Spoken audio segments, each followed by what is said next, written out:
The keel is ready for some more fairing compound. If you didn't watch our previous videos, I'm almost certain you can't even tell there used to be a massive hole in the keel. Well, 2 holes to be precise. A hole big enough for Ziggy to stick his head inside the sump tank.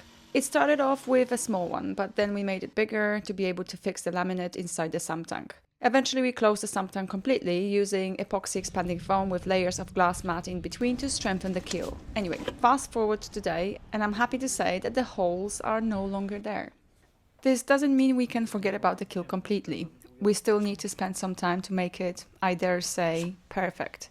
So we just finished ferrying the keel. There was a lot of mixing and Ziggy was applying it, and yeah, that took a while. We're absolutely starving now. It's way past lunchtime and we didn't have breakfast this morning. We've got nice burritos straight from Costco, saving us time to prepare food. Less time making food, more time working on the boat.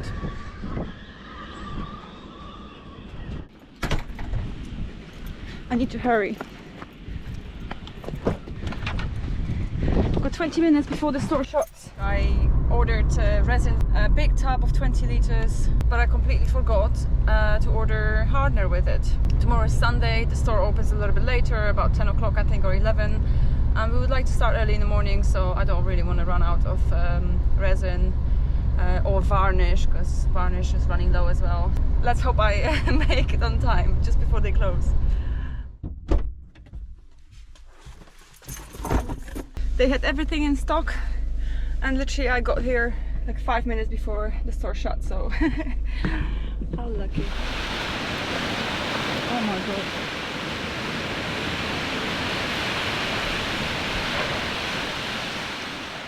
We're trying to do a lot of work in this compartment, which not calls a tech room. We were planning to put the battery bank on the top of this area. I think what we decide to do right now, we will move this divider between those 2 bulkheads. We will move that one forward. We will put them quite low, and they will be inside this area instead of the top of this locker. And I think it's first of all, for a stability of the boat, it's a good thing. It's much lower and they're quite heavy. Second thing is we're going to get more space on the side of the boat, where we planning to put automatic transformer, battery charger, inverter. So we need quite a lot of space. There is no other choice. We have to rid of this one, make the new one, then we can raise the floor up to there. And then we can easily cover the True Design seacock there, because they're quite bulky, so that's solved. Wait a second, take it slow. Wait a second, don't you know? Messing with the sense of time, and you are always on my mind. All the time, always on my mind. Well, now you've got access to seacock. Real nice.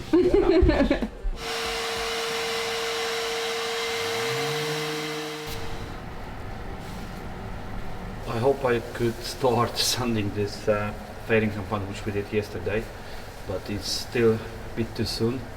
I think we have to give it another few hours to cure it. We have to wait.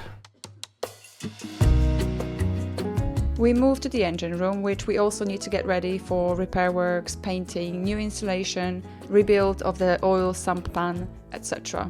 And it's all because we were told our good old Perkins engine is almost ready to come home. We remove wires coming from pedestal and we try to remove the shaft coupler, but it proves to be very stubborn, and because it is all rusty and we plan to replace it anyway, we resort to cutting it in half until it lets go of the shaft. It's done very carefully though, so as to not damage the shaft. Turns out the key on the inside of the coupler and the coupler itself became one. There was no way it was coming out otherwise. We get down to removing steering system. Helm goes first, followed by this small, mysteriously looking knob next to the helm. What is it, you ask? It's a shaft braking system. It basically stops the propeller from turning when the engine is switched off. Applying the brake reduces the wear of the gearbox, it reduces the prop drag, but also eliminates the noise the prop shaft makes when it's turning.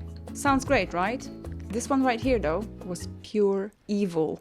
When we started the engine, we had to manually release this brake from the shaft. There's no indication when it's actually applied. So every single time we had to go down below and visually check or sort of listen for the noise of the propeller, whether it was turning or not. But also it's very hard to turn. So every time I was at the helm, I had to ask Ziggy to do it. I hated it. There was one time when we had a big problem with it, and that was when we thought that we released the brake and we started the engine. And all of a sudden, when I was down below, I said to Ziggy, I can smell something burning. We stopped the engine, ran down below, and it turned out it was the brake that was still on, and it was basically turning. The propeller was turning.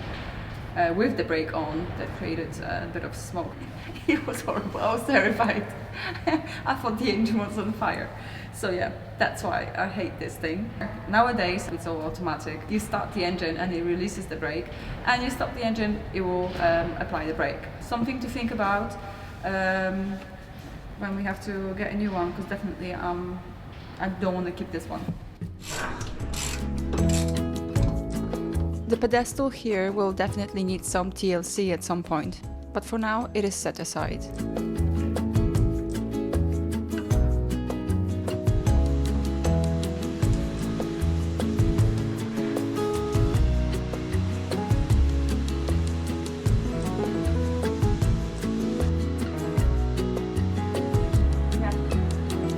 Okay, so I've just poured in those 2 tins of Sikkamin foam, and I'm hoping this is the last foam we are going to be pouring into that sump tank before we can close it off with last layer of fiberglass, and then start rebuilding the oil drip tray from under the engine. At the moment it still looks a little bit nasty. Everything is scruffy looking. So we have slathered our keel with fairing compound last week, and well, we tried to sand it down, but it was not, it didn't cure yet. This weekend Ziggy's taking care of that, but it looks like in some places you have to add some more fairing compound, because there are after sanding it just revealed some low spots where, yeah, he needs to put a little bit more. We're very satisfied with the result, looking very good.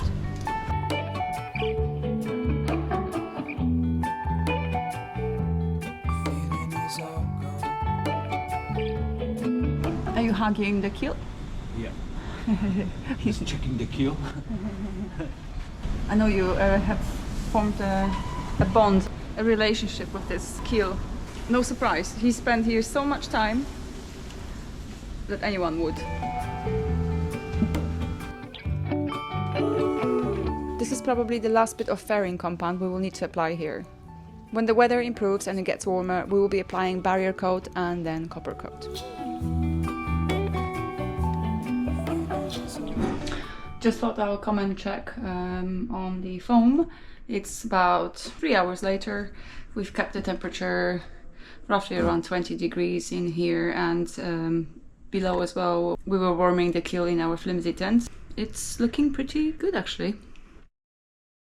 Last time we removed the coupler from the shaft. Right now I can remove the shaft from this side. Before I do this, I have to remove the propeller, which is on the other end, and then just pull this one out, and then I can work on all of those area here. It's really greasy still, really bad. So yeah, quite a lot of work. Definitely not for a one weekend. Just to take this one off is one screw on the body, which you have to remove, and one on the back.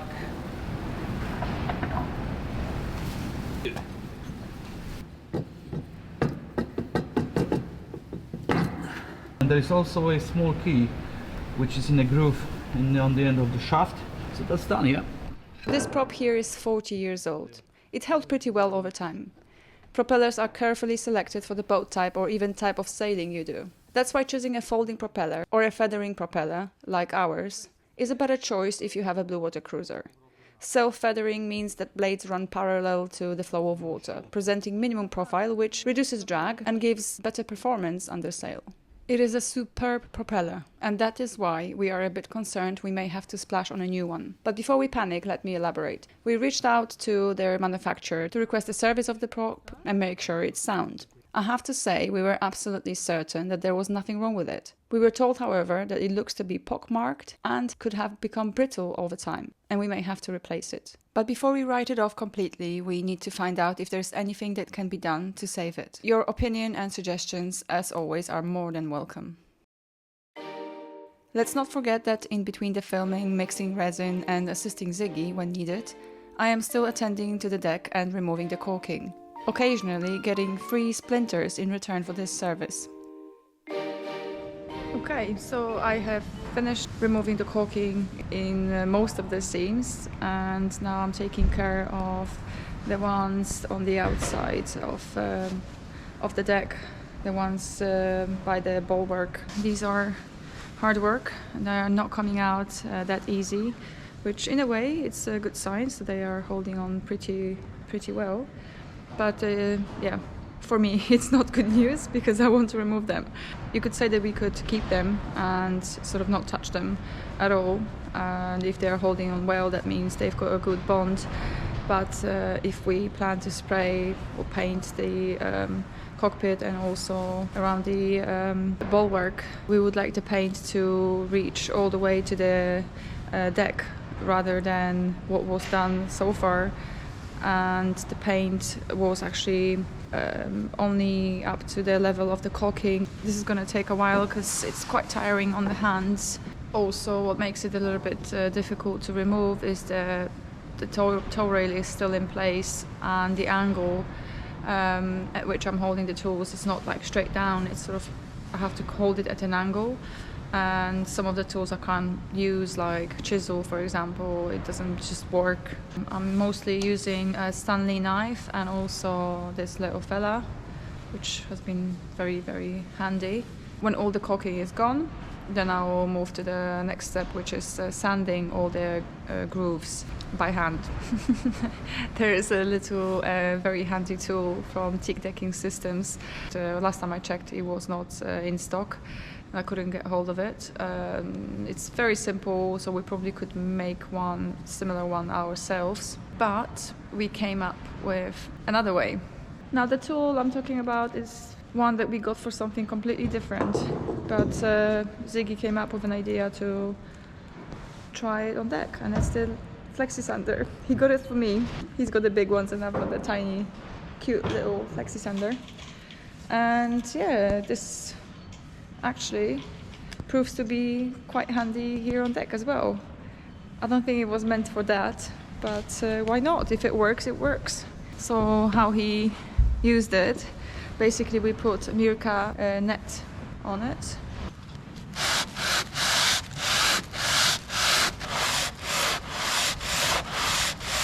So it works okay. The only thing it doesn't sound is the bottom, but it definitely helps until we get the other tool, if we get it.